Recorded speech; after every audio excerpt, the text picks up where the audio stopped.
पिता ने एक नया घर खरीदा था। वो शोभा को उस घर में लेकर जाते हैं, लेकिन जैसे ही शोभा घर में प्रवेश करती है तभी अचानक हॉल में लगा पंखा धड़ाम से नीचे गिर जाता है। ये देखकर वहां मौजूद सभी लोग बुरी तरह घबरा जाते हैं। अरे ये क्या, घर में दुल्हन के प्रवेश करते ही पंखा टूटकर नीचे गिर गया। ये तो बहुत ही अपशकुन है। हाँ, इस तरह की घटना घटना ठीक बात नहीं है। लेकिन तभी शोभा की सास वे कहती है, अरे गलती से हमने यहाँ पुराना पंखा लगवा दिया था, शायद इसकी फिटिंग ठीक नहीं हुई थी, इसलिए ये गिर गया। चलो बहू, अंदर चलो। उसके बाद कामिनी और उसकी बेटी नंदिनी शोभा को उसके कमरे में ले जाती है। तभी शोभा की नजर कमरे में रखे आईने पर पड़ती है। ये आईना यहाँ क्यों है? इसे इसी वक्त यहाँ से बाहर निकालो।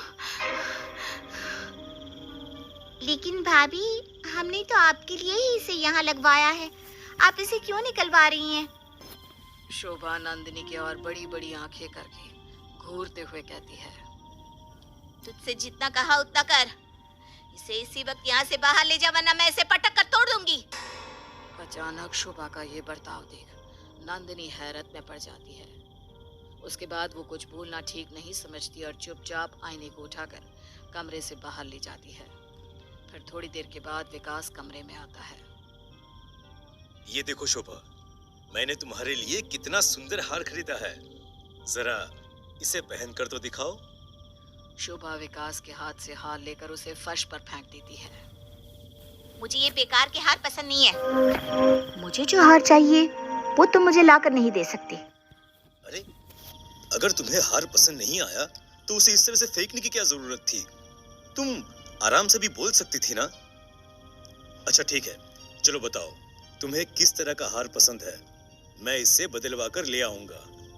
तभी शोभा कड़क मर्दाना आवाज में कहती है, रहने दे, तेरे बस की बात नहीं है, चुपचाप सो जा। शोभा के मुंह से इस तरह की बातें सुनकर विकास के पसीने छूट जाते हैं। उसे कुछ समझ में नहीं आ रहा था कि वो क्या जवाब दे। दूसरी तरफ वो ये बात घर वालों को भी नहीं बता सकता था। फिर वो खामोश होकर बिस्तर के एक तरफ सो जाता है।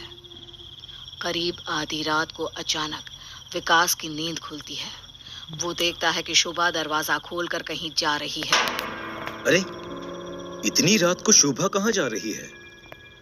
उसके बाद विकास शोभा का पीछा करने लगता है।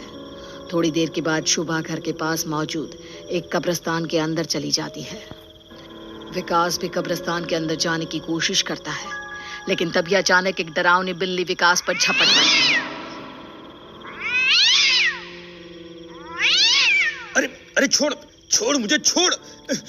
लेकिन वो बिल्ली विकास को लगातार अपने नाखूनों से नोचना जारी रखती है। उसके बाद विकास घबराकर वहां से भाग जाता है।